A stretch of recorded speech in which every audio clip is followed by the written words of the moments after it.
Hi guys, welcome to our Excel course. In this video, we are going to be taking an introductory look at the ribbon in Excel. The ribbon appears as this banner at the top of your window in Excel, and it's laid out in a number of different tabs, each with groups, with various comments in it. Essentially, the ribbon is a tool that allows you to quickly navigate through various things that you might like to do in Excel. And I'm going to quickly walk you through each of tabs and what's contained in them as summary. Another point to note is just above the ribbon here in the top left hand corner of your spreadsheet, you have a quick access toolbar, which by default stands to attend to your save, your undo and redo buttons. You can actually customize your quick access toolbar by clicking in the little drop down arrow and selecting a number of different options here. Or you can right click anywhere in your ribbon, go to customize quick access toolbar, and you can select any comments that you regularly use and add it into your list, or quickly click on any of the ones that are in your list and click remove, and that will appear no matter which tab you are on, and allows you to access some of your most used commands. Now, running through your ribbon. Your Home tabs contains probably what will be the most commonly used commands in Excel. So it starts with your clipboard, your cut copy, your various special options. Then move to your fonts, or be able to add just your fonts to make the bold, italic, underline, changing the color background of your cell, or quickly changing your font color. You can also just font the size and so on so forth.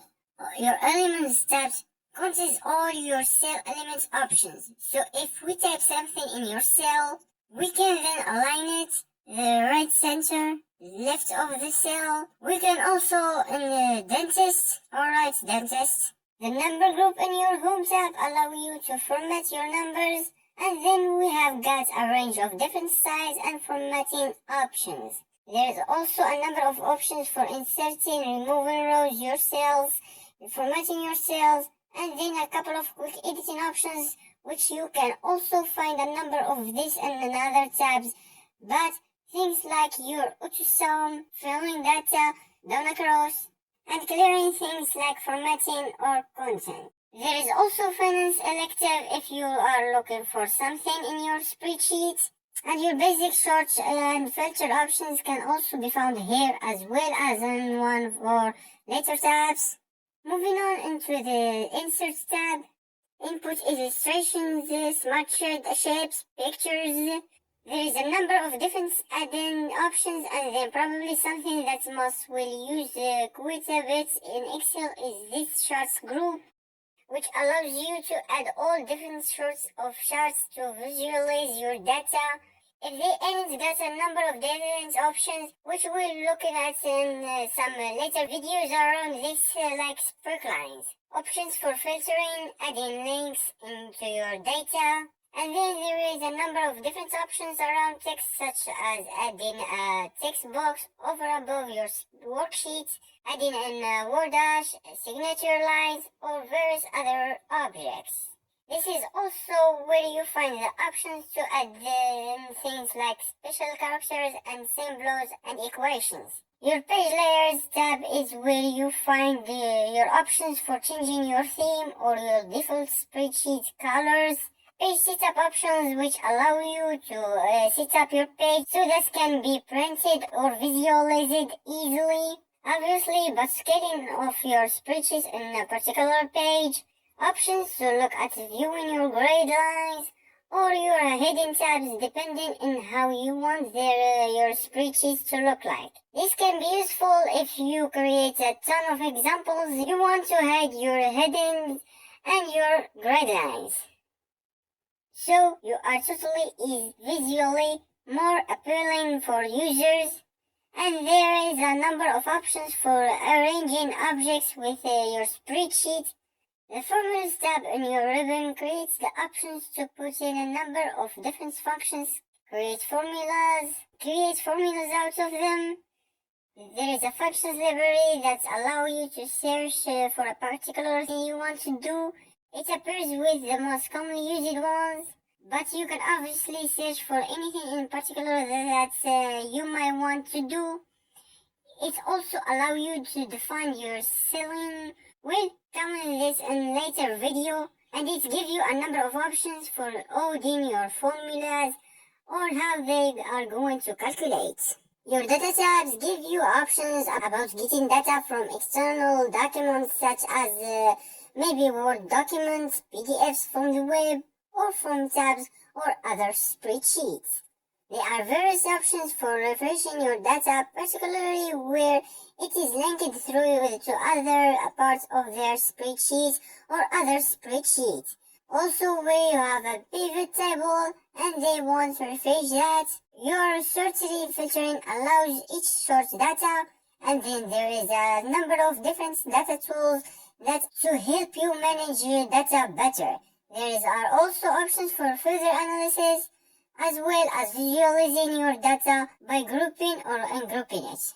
The Review tab in the Raven creates a number of different proving and review options. So if you are reviewing someone else's spreadsheet or you want adding comments in your own, this is where you will find all these options. It also gives you a range of options protecting your worksheet or your workbook. So if it is being used by multiple users, you can reduce the risk of error scraping. And the View tabs give you a range of options for visualizing your data. So how you want to look, whether you want to look in your page view or just like a normal spreadsheet. What you want to appear with you once you're ahead in your grade lines to appear similar to a previous page. So you can actually customize the view of your spreadsheet so it's look like through you want to look like. A number of different zoom up options for freezing your page or arraying windows so that you can visualize multiple data sets better or large database better. And then finally, but certainly not least, there is a help tab. Bring it for the support or look up various queries that you might have. Clicking on help will open up a sidebar. We can search for any queries that you might have. Also on the tabs at the top, there is a backstage view if you hit on file, which brings you over to the sheets where you can open a new document, save your document, print it, share it, export it, and so on. Now this is just a one-stop tour through the ribbon and what's contained in each tab. Further videos, I got a look at a lot of these elements in more details. Another thing that's useful to know is you can collapse your ribbon. So, clicking in this little arrow here, and then expand it again. You can click in any one of your tabs. Obviously, if you click out at the moment, it will just disappear again. So, to pin it again, we come on this little pin in the right hand corner, click it, and we'll say push. A final point just to know for now is that you can customize your ribbons. So by right click anywhere in your ribbon and click customize the ribbon, and you can create a new tabs or rename existing tabs and what actually appears in each of those tabs. Can be useful if you are using spreadsheets for very particular purposes, and if we are always using the same commands, you can select how you want things to appear. There are some hidden tabs, such as developer, that you can select. And then if you look, are now displayed in your tabs, and your developer contains a range of options around things like macros. So again, was just a one-stop tour around the ribbon, just to give you an understanding of how you can use it to navigate through Excel. We are going to look in future videos in a lot of more details at all the options that I have briefly touched in today's video. If there is any particular areas of interest, do let me know in comments or by contacting me. And bye, I see you in the next video.